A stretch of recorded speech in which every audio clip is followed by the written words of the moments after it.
সুপ্রিয় দর্শক শ্রোতা, টাইম টেলিভিশনের স্মরণীয় বরণীয় অনুষ্ঠানে আজকে আপনাদের স্বাগত জানাচ্ছি। আমি ABM সালেউদ্দিন। আজকের এই অনুষ্ঠানে আমরা বাংলা সাহিত্যের অন্যতম প্রাণপুরুষ, বিশিষ্ট শিক্ষাবিদ, বাংলাদেশের খ্যাতিমান বুদ্ধিজীবী সৈয়দ আলী আহসান সম্পর্কে কথা শুনব, একটু আধটু কথা বলবো এবং তার কাব্য সম্ভার থেকে দু একটি কবিতা আমরা শুনব। তো আজকের এই অনুষ্ঠানে আমাদের মাঝে মূল আলোচক হিসাবে যাকে আমরা পেয়েছি, তিনি ৮০ দশকের তরুণতম কবিদের অন্যতম কবি তমিজউদ্দিন লোদী। আপনাকে স্বাগত জানাচ্ছি আমাদের এই স্মরণীয় বরণীয় অনুষ্ঠানে। এবং আমার বাদিকে যিনি আছেন, তিনি একসময় এই নিউ ইয়র্কে বিভিন্ন নাট্য গ্রুপের সাথে নাটক করতেন এবং আবৃত্তি করতেন, জাফরুল্লাহ মিলন। আপনাকেও আমরা আমাদের এই স্মরণীয় বরণীয় অনুষ্ঠানে স্বাগত জানাচ্ছি। তো আমরা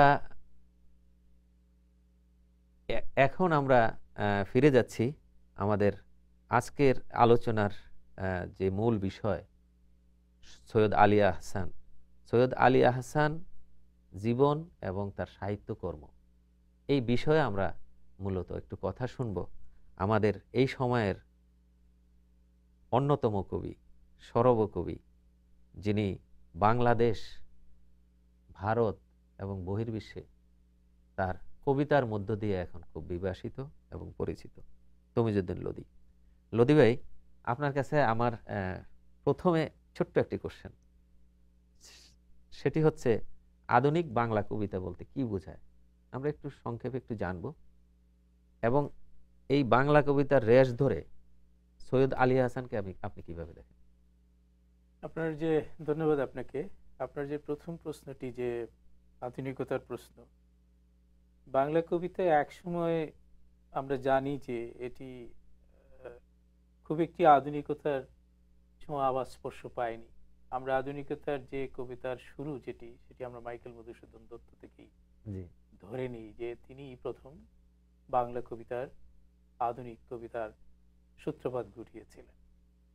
পরবর্তী সময়ে আমরা রবীন্দ্রনাথকে পেয়েছি, যিনি আরো সমৃদ্ধতর করেছেন আমাদের কবিতাকে।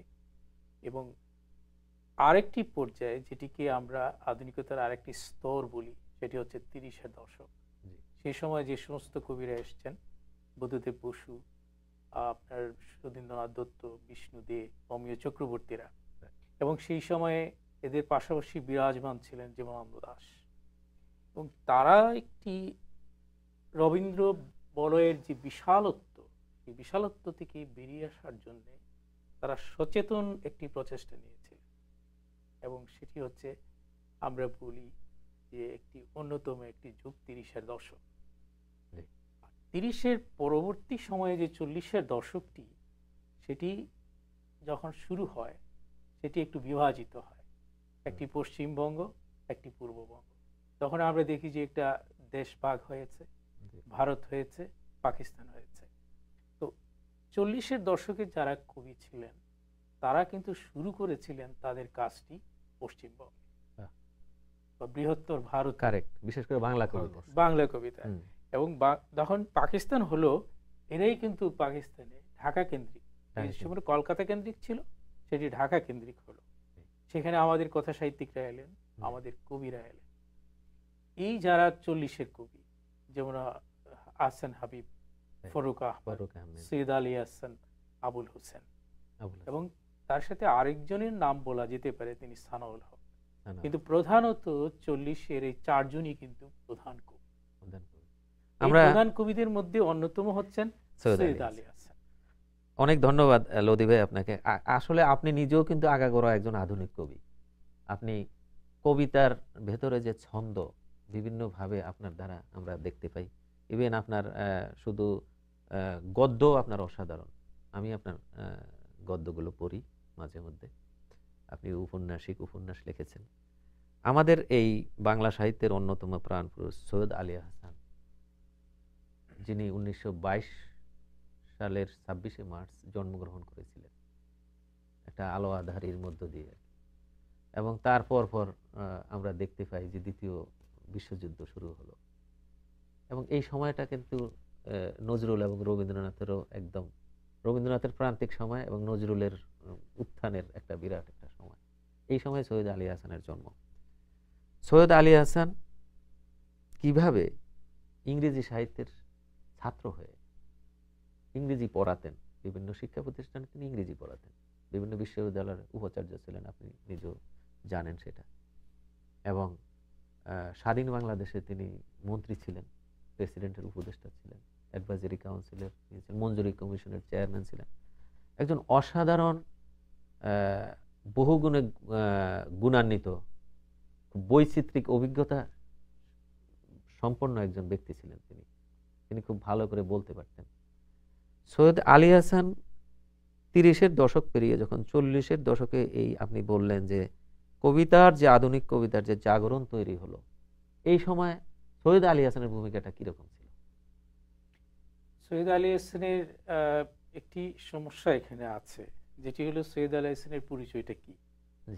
সৈয়দ আলী হাসানের পরিচয় কিন্তু একাধিক।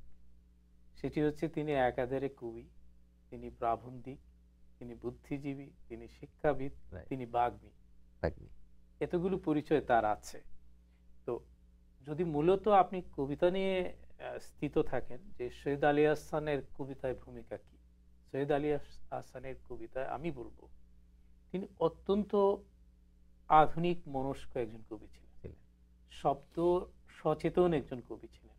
শব্দের ব্যবহারের ক্ষেত্রে তিনি খুবই সচেতন ছিলেন। তার সব কবিতাগুলো আমরা যদি লক্ষ্য করি, সেখানে আমরা দেখব যে তিনি কোনো বাহুল্য বর্জিত শব্দগুলি তিনি ব্যবহার করেছেন। এবং আমরা যদি তার দুটি কবিতাকে আমরা এখানে নিয়ে আসি, একটি হচ্ছে তার আমার পূর্ব বাংলা, অসাধারণ, আমাদের ইন্টারমিডিয়েটের পাঠ্য ছিল। আমি যেমন এখানে একটু তার উদ্ধৃতি দিতে পারি, যেমন আমার পূর্ব বাংলা একগুচ্ছ স্নিগ্ধ অন্ধকারের তমা, অনেক পাতার ঘনিষ্ঠতা একটি প্রগাঢ় নিকুঞ্জ। আপনি দেখেন এখানে শব্দগুলি ব্যবহার। তো তিনি শব্দের প্রতি যেমন সচেতন ছিলেন, কবিতার শিল্পের প্রতিও তিনি সচেতন ছিলেন। এটি হচ্ছে তার একটি বড় গুণ। তবে এটি ঠিক যে সৈয়দ আলী হাসানের কবিতার কিন্তু কোনো অনুসারী নেই, যেমন ফরুক আহমদের কবিতার কোনো অনুসারী নেই। কারণ এরা এমন সব কাজ করেছেন যে বাংলা কবিতার মধ্যে অত্যন্ত ব্যতিক্রম ধর্মী, এবং এই কাজটি শুধু তারাই করতে পেরেছেন, যার জন্য তাদের কোনো অনুসারী তৈরি হয়নি। এখানে আমি আরেকটি বিষয় আপনাকে বলি, সেটি হলো যে তিরিশোত্তর কালে 30-এর কবিদের ছত্রছায়ার ভেতর থেকেও একটুখানি বেরিয়ে এসে যারা কবিতা রচনা করেছেন, তাদের মধ্যে সৈয়দ আলী হাসান অন্যতম, এবং ফরুক আহমদ ও অন্যতম বলা চলে। ফরুক আহমদ তিনি অনুসরণ করেছিলেন যেটিকে বলি আমরা এরাবিয়ান মিথকে। এরাবিয়ান মিথ বা যে আমরা যেটি বলি যে হাজার এক রাত্রির গল্প, কিংবা সেই সময় এরাবিয়ান মিথে যে সমস্ত বিষয়গুলি ছিল, গুলে বকুলি, হাতেম তাই, এগুলো এসছে তার কবিতায়, সিন্দাবাদ এসেছে তার কবিতায়। আর সৈয়দ আলী হাসান যেটি তার কবিতার প্রথম দিকে তিনি যেটি করেছিলেন, সেটি হয়েছিল দেশজ, এবং তার স্বদেশ প্রেমের ব্যাপারটি তার কবিতায় খুব বেশি উচ্চকিত ছিল। এটি তার কবিতার বৈশিষ্ট্য। অন্যদিক থেকে বিচার করলে সৈয়দ আলী হাসানের বহুদা পরিচয়। তিনি দেখেন নোবেল কমিটি, যেটি এটি একটি বিশাল ব্যাপার। বাংলাদেশের একজন কবি, তিনি নোবেল প্রাইজ কমিটির উপদেষ্টা ছিলেন, সাহিত্য বিষয়ক উপদেষ্টা ছিলেন। তিনি পিএন-এর বাংলাদেশের একমাত্র প্রতিনিধি ছিলেন। তিনি বাংলা একাডেমির মহাপরিচালক ছিলেন। তিনি দুটো বিশ্ববিদ্যালয়, জাহাঙ্গীরনগর বিশ্ববিদ্যালয় এবং চট্টগ্রাম বিশ্ববিদ্যালয় কি রাজশাহী বিশ্ববিদ্যালয়, দুটো বিশ্ববিদ্যালয়ের তিনি ভাইস চ্যান্সেলর ছিলেন। চট্টগ্রাম বিশ্ববিদ্যালয়ে তিনি বাংলা বিভাগের প্রধান ছিলেন, শিক্ষা উপদেষ্টা হয়েছিলেন, প্রেসিডেন্টের শিক্ষা উপদেষ্টা এবং জাতীয় অধ্যাপক। এবং তার আরেকটা পরিচয় আমরা জানি, সেটা আমি একটু ইন্টারাপ্ট করি, সেটা হচ্ছে যে তিনি একজন মানে শিল্পবোধ সম্পন্ন একজন আর্টিস্ট ছিলেন। তিনি কিন্তু আর্ট করতে পারতেন। তো আমি একটা ঘটনার কথা জানি ওনার একটা লেখা থেকে, সেটা হচ্ছে যে স্বাধীন বাংলাদেশে যখন শিল্পকলা একাডেমি, বাংলাদেশ শিল্পকলা একাডেমি নামে প্রতিষ্ঠিত হলো, তখন বঙ্গবন্ধুকে জিজ্ঞাসা করা হয়েছিল যে শিল্পকলা একাডেমির এখানে কাকে পরিচালক করা যায়, মহাপরিচালক। তখন সৈয়দ আলী হাসান ছিলেন চট্টগ্রাম বিশ্ববিদ্যালয়ের ভাইস চ্যান্সেলর। তখন তিনি বললেন যে আমি তো আলী হাসানকে ছাড়া আর কেউকে দেখি না। তার এই শিল্পবোধ সম্পর্কে আপনি একটু বলেন। তার শিল্পবোধ তো অসাধারণ ছিল, যদিও তিনি কোনো শিল্পকর্ম তৈরি করেননি। তার শিল্পের উপরে যে সমস্ত লেখালেখি তিনি করেছেন, জি, সেটি থেকে বোঝা যায় যে তার বোধ কি গভীরে।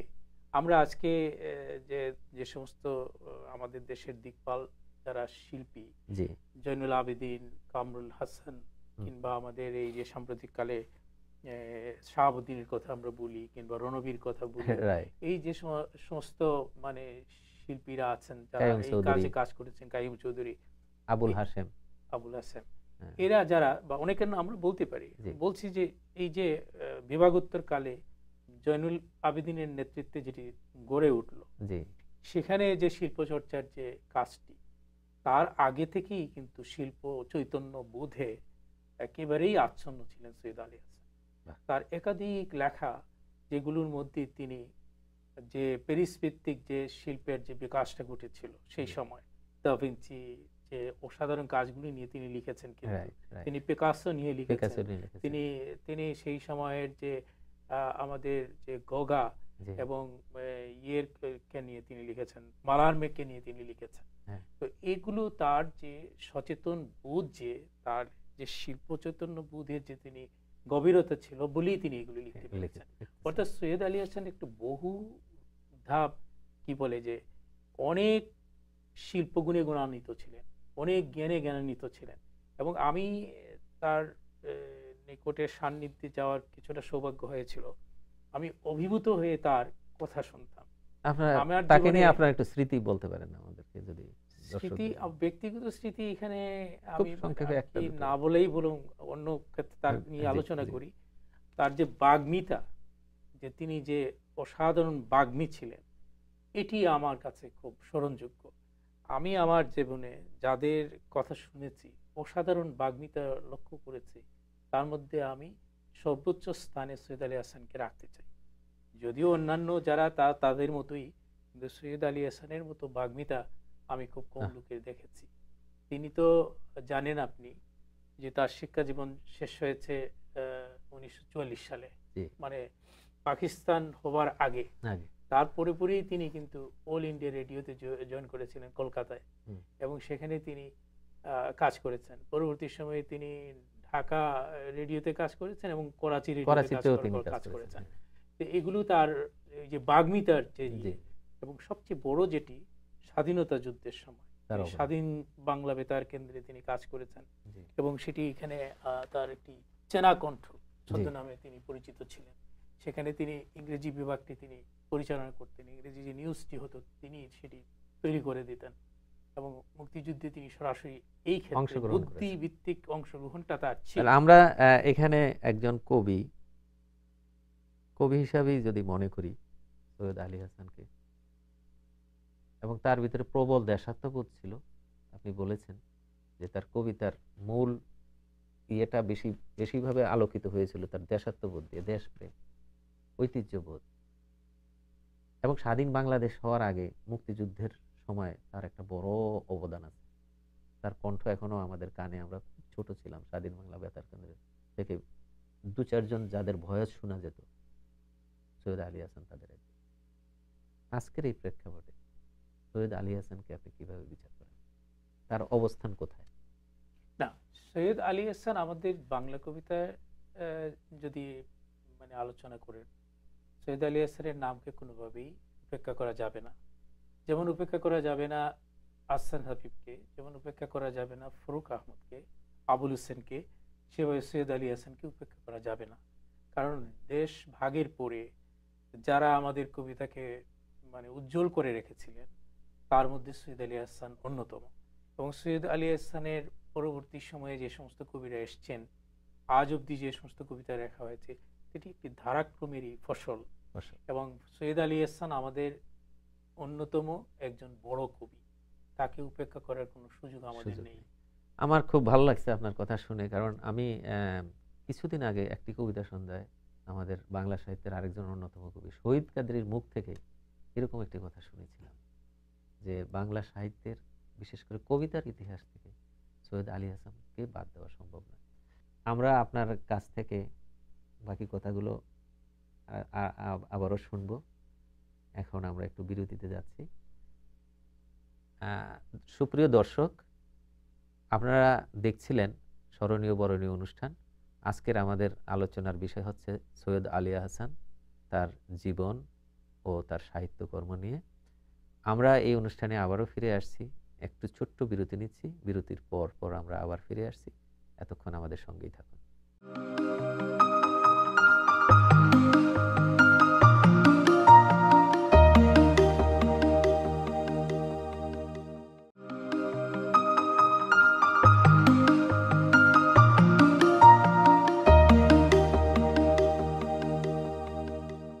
সুপ্রিয় দর্শক, বিরতির পর আমরা আমাদের অনুষ্ঠানে স্মরণীয় বরণীয় অনুষ্ঠানে আবারও ফিরে এলাম আপনাদের সামনে। আজকের আমাদের আলোচনার বিষয়বস্তু হচ্ছে সৈয়দ আলী হাসান, জীবন ও তার সাহিত্যকর্ম। এই বিষয়ে আমরা দুজন অতিথিকে এখানে আমন্ত্রণ করেছি। একজন হচ্ছেন আমাদের আধুনিক কবিদের অন্যতম কবি, আমাদের সকলের প্রিয় কবি তমিজউদ্দিন লোদী। আমরা লদিবের কাছ থেকে অনেক গুরুত্বপূর্ণ কথা শুনলাম, জানলাম। এখন আমরা আমার বাদিকে যিনি একজন আবৃত্তিকার, হ্যাঁ, আমি তার দিকে একটু যেতে চাচ্ছি। তিনি হচ্ছেন জাফরুল্লাহ মিলন। আচ্ছা মিলন, কবিতা আপনার কাছে কেমন লাগে, এবং কবিতা যদি ভালোই লাগে তাহলে আবৃত্তিটা কেমন লাগে, এবং আবৃত্তিতে আপনি কেন এলেন? ধন্যবাদ আপনাকে। আসলে আমি মূলত নাট্যকর্মী, নাটক সাথে জড়িত কাজ করি। কবিতা ভাল লাগে।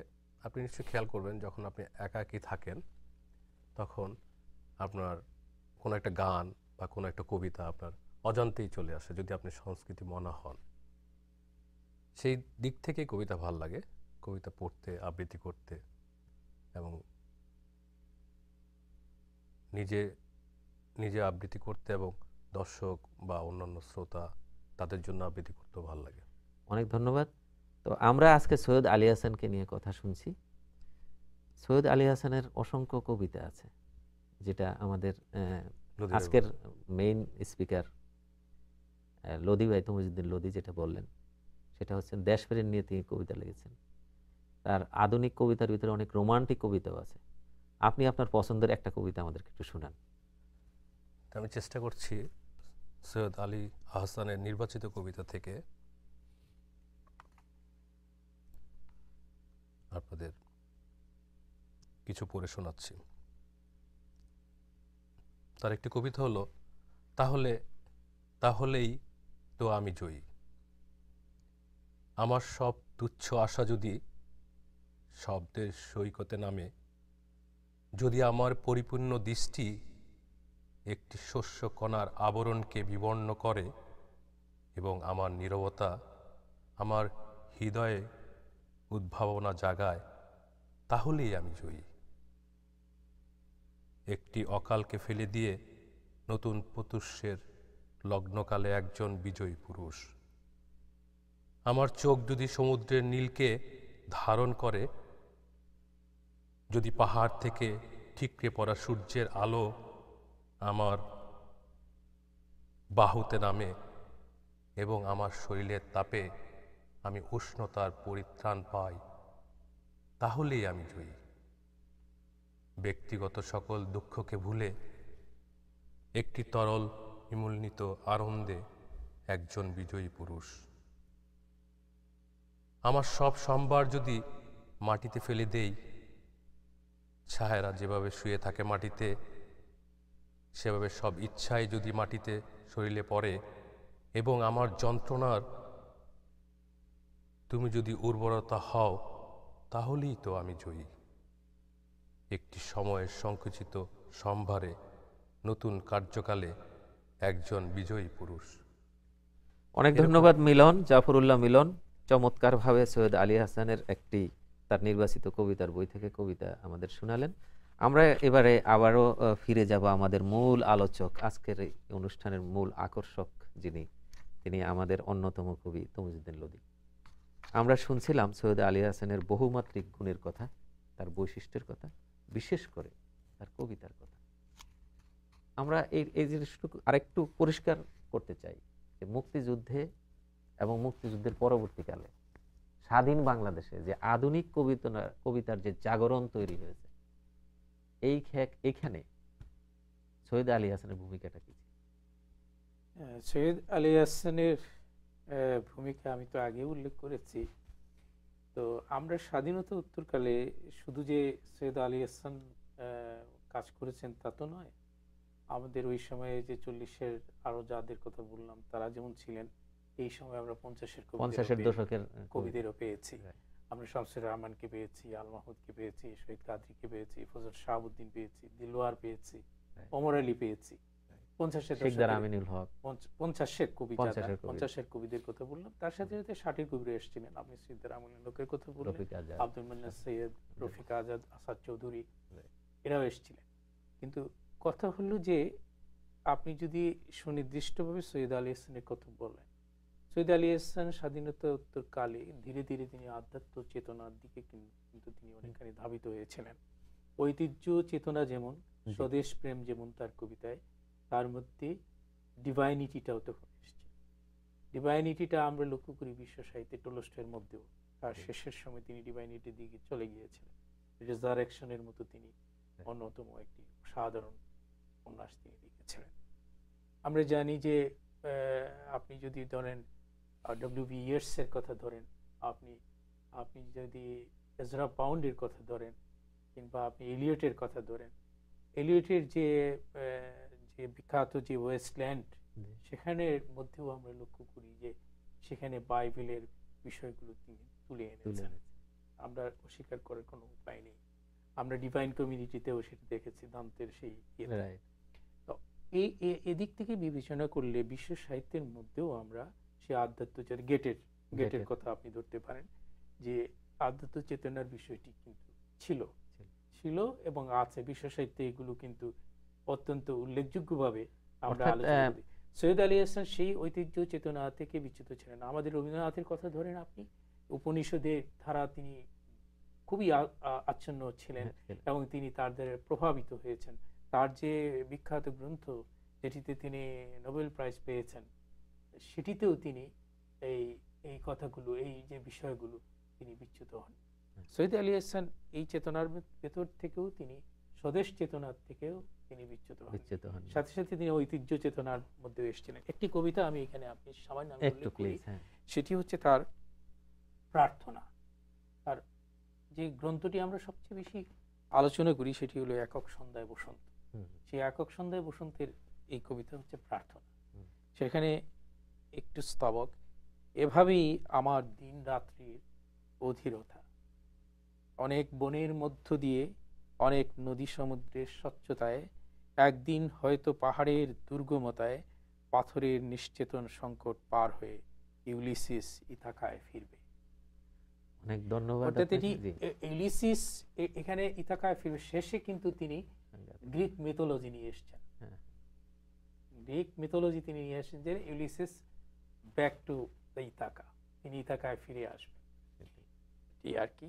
তো সৈয়দ আলী হাসানকে নিয়ে এই স্বল্প পরিসরে আমরা কিন্তু খুব বিস্তৃত আলোচনা করতে পারবো না। তার বহুমাত্রিক জীবনের, তার আমরা একটা জিনিস আপনার আলোচনায় পরিষ্কার হয়ে গেলাম, অর্থাৎ কোনো কবি তার যদি কোনো অনুসারী নাও থাকে, তার কবিতা কিন্তু থাকে। হ্যাঁ, অবশ্যই, এবং এটা চিরন্তন। এই ক্ষেত্রে আমরা সৈয়দ আলী হাসানকে একজন চিরন্তন এবং চিরভাস্বর একজন কবি হিসাবে আমরা মনে করতে পারি। বিশেষ করে বাংলা সাহিত্যের আকাশে এবং বাংলা সাহিত্য থেকে সৈয়দ আলী হাসানকে মুছে ফেলা সম্ভব নয়। আমরা মিলনের দিকে একটু, আমাদের হাতে সময় খুব কম, আমরা আরো 2-4 লাইন একটু শুনতে চাই। মিলন, আপনি আপনার পছন্দের আরো 2-4টা লাইন আমাদের একটু শোনান, তারপরে আমরা লদিবের কথা দিয়ে শেষ করে দিই। ওকে, আমি চেষ্টা করছি আরেকটা।